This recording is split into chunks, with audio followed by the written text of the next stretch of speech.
हमारे दूसरे पार्ट में हम आज कोशिका में उपस्थित विभिन्न प्रकार के कणों का अध्ययन करेंगे, जो कि हमारे सिलेबस के आधार पर निर्धारित किए गए हैं। इसमें सबसे महत्वपूर्ण पार्ट है माइटोकॉन्ड्रिया। माइटोकॉन्ड्रिया शरीर में ऊर्जा प्रदान करता है। ये बहुत सारी सेलों में पाया जाता है और सामूहिक रूप से माइटोकॉन्ड्रिया बॉडी को एनर्जी देने वाला पार्ट है। सन 1950 में कॉलिंकर ने कीटों में जो उनकी मसल्स हैं उसमें सर्वप्रथम माइटोकॉन्ड्रिया को देखा और अल्टमान ने कोशिकाओं में माइटोकॉन्ड्रिया का उल्लेख किया, परंतु इन्हें सर्वप्रथम बायोप्लास्ट नाम दिया। सी बेंडा नामक वैज्ञानिक ने सर्वप्रथम माइटोकॉन्ड्रिया का नाम दिया।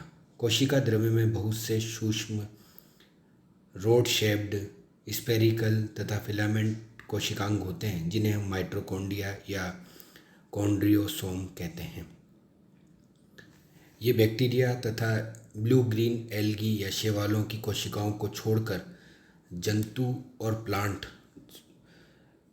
की समस्त कोशिकाओं में पाए जाते हैं। ये प्लास्टिस्ट से छोटे होते हैं और इनकी औसत लंबाई 3 माइक्रोन से 5 माइक्रोन तक तथा इनका व्यास 0.2 से 2 माइक्रोन तक होता है और इनकी लंबाई 0.3 से 40 माइक्रोन तक हो सकती है। इलेक्ट्रॉन माइक्रोस्कोप से देखने पर यह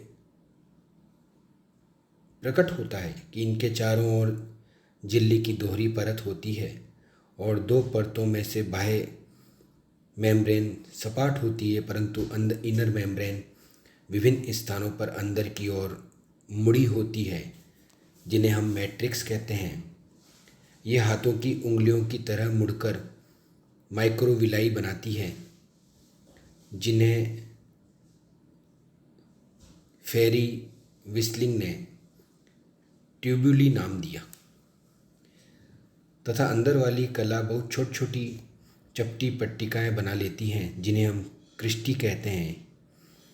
पादप माइटोकॉन्ड्रिया में हाथ की उंगली की आकार की नलिकाएं तथा जंतु माइटोकॉन्ड्रिया में क्रिस्टी पाई जाती है और माइटोकॉन्ड्रिया के अंदर के भाग को विभिन्न छोटे छोटे भागों में बांटती हुई प्रतीत होती है। अंदर की कला या इनर मेम्ब्रेन माइटोकॉन्ड्रिया को 2 विभिन्न चैम्बर्स में विभाजित करती है, आउटर चैम्बर व इनर चैम्बर। इनर चैम्बर में प्रोटीन युक्त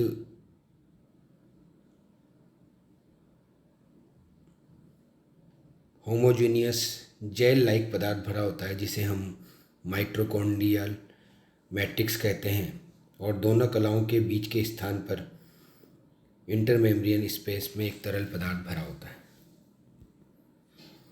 हम जब माइटोकॉन्ड्रिया को इलेक्ट्रॉन माइक्रोस्कोप से देखते हैं तो हम देखते हैं कि इसमें बाहर जो लेयर है, इस डायग्राम में दिखाया गया है कि बाहर जो लेयर है वो 2 लेयर से मिलकर बनी है, जो कि इसका शेल बनाती है।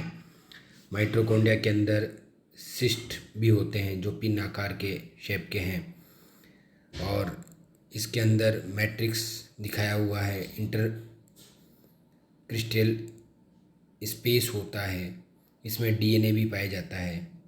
इस प्रकार अंदर के जो सिस्ट हैं उसमें F1 पार्टिकल और ऑक्सीसोम भी इसमें दिखाए हुए हैं, जिनका अध्ययन हम आगे अपने अध्याय में करेंगे। इसमें डीएनए पाया जाता है ताकि माइटोकॉन्ड्रिया एक भाग से दूसरे भाग में परिवर्तित होता रहता है।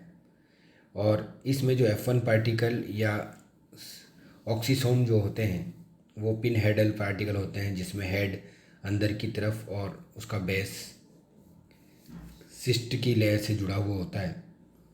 इस प्रकार ये पिन हेडल पार्टिकल अंदर की तरफ माइटोकॉन्ड्रिया को के निर्माण को बताते हैं। इसमें कुछ एंजाइम उपस्थित होते हैं।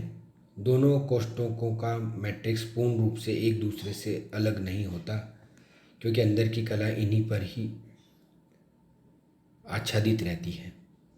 सिस्ट की सतह पर बहुत से टेनिस के रैकेट के समान, जिनकी लंबाई 70 आर्मस्ट्रॉन्ग से 100 आर्मस्ट्रॉन्ग के समान होती है। सूक्ष्म कण नियमित रूप से एक दूसरे से 100 डिग्री आर्मस्ट्रॉन्ग के अंतर पर स्थित होते हैं, जैसा कि इस चित्र में दिखाया हुआ है। और इसके 3 भाग होते हैं, आधार भाग, पेडल भाग और हेड भाग। इन्हें हम F1 पार्टिकल या ऑक्सीसोम भी कहते हैं। आंतरिक कला इंटरमेम्ब्रेन सब यूनिट्स तथा एलिमेंट्री पार्टिकल्स भी कहलाते हैं। कुछ वैज्ञानिक इन्हें ऑक्सीसोम कहते हैं। प्रत्येक कण प्रोटीन, कॉर्टेक्स तथा फास्फोलिपिड कोर से बना होता है। F1 कण क्रिस्टी की मोटाई में स्थित होते हैं, परंतु माउंटिंग के पश्चात ये कण कला के बाहर भी निकलने में प्रतीत होते हैं। रेकर के अनुसार इसमें ATP सिंथेसिस एंजाइम होते हैं और ये ऑक्सीडेशन और फास्फोरिलेशन की क्रिया में भाग लेते हैं। अतः माइटोकॉन्ड्रिया में उपस्थित सिस्टी, जिसमें F1 पार्टिकल या ऑक्सीसोम पाए जाते हैं, वो ऑक्सीडेशन और फास्फोरिलेशन की क्रिया कराते हैं और इसमें ATP सिंथेसिस होता है। जब भी हम माइटोकॉन्ड्रिया के कार्य को देखते हैं तो उसमें मुख्य रूप से माइटोकॉन्ड्रिया को कोशिका का पावर हाउस कहते हैं और इसमें ऑक्सीकरण श्वसन क्रिया का मुख्य भाग घटित होता है। इस ऑक्सीकरण की क्रिया में एडिनोसिन डाइफॉस्फेट ADP से ATP एडिनोसिन ट्राइफॉस्फेट नामक उच्च ऊर्जा वाले यौगिक का निर्माण होता है और यह ऊर्जा कोशिका की विभिन्न प्रकार की क्रियाओं में काम आती है। इस पूर्ण क्रिया में ऑक्सीजन, ADP व फास्फेट माइटोकॉन्ड्रिया में प्रवेश करते हैं तथा ATP, जल और कार्बन डाइऑक्साइड का निर्माण होता है। इस प्रक्रिया को हमने इस चित्र में दिखाया हुआ है कि माइटोकॉन्ड्रिया में ऑक्सीजन, मेटाबॉलिज्म से बनने वाले पदार्थ आदि भाग लेते हैं और कार्बन डाइऑक्साइड, जल और ATP बनता है, जो कि हमारे बॉडी में ट्रांसपोर्ट, मैकेनिकल वर्क और बायोसिंथेसिस का काम करता है। इसके अतिरिक्त इसमें क्रेब चक्र भी पाया जाता है। यह माइटोकॉन्ड्रिया के मैट्रिक्स में घुलित अवस्था में उपस्थित एंजाइमों के द्वारा चालित होता है और इस क्रिया में कार्बन डाइऑक्साइड उत्पन्न होती है और उपापचयी पदार्थों से इलेक्ट्रॉन का निष्कासन होता है। दूसरा, श्वसन क्रिया में या इलेक्ट्रॉन ट्रांसपोर्ट सिस्टम, जो इलेक्ट्रॉन को ग्रहण करके श्रृंखला में स्थित इलेक्ट्रॉन वाहकों या इलेक्ट्रॉन कैरियर्स के द्वारा एक स्थान से दूसरे स्थान पर जाते हैं और अंत में इलेक्ट्रॉन ऑक्सीजन से संयुक्त होकर जल का निर्माण करते हैं। यह क्रिया भी माइटोकॉन्ड्रिया के क्रिस्टी में होती है। तीसरे प्रकार का जो इसका कार्य है वो है फास्फोरिलेटिंग सिस्टम से, जो श्वसन श्रृंखला से जुड़ा होता है और 3 स्थानों पर ATP का निर्माण करता है। अतः F1 कणों और ATP सिंथेसिस एंजाइम या सिंथेसिस का बना होता है। माइटोकॉन्ड्रिया में DNA उपस्थित होने के कारण यह सेल्फ रेप्लिकेशन भी इकाई है। इस प्रकार हम देखते हैं कि माइटोकॉन्ड्रिया के अंदर की कला पर श्वसन श्रृंखलाएं या रेस्पिरेटरी चेन और अक्षीय फास्फोरिलेशन के भी सभी एंजाइम उपस्थित होते हैं। माइटोकॉन्ड्रिया के इनर चेंबर में भरे क्रेब चक्र के एंजाइम बहुत से लवण, जल तथा DNA, राइबोसोम तथा RNA भी उपस्थित होते हैं।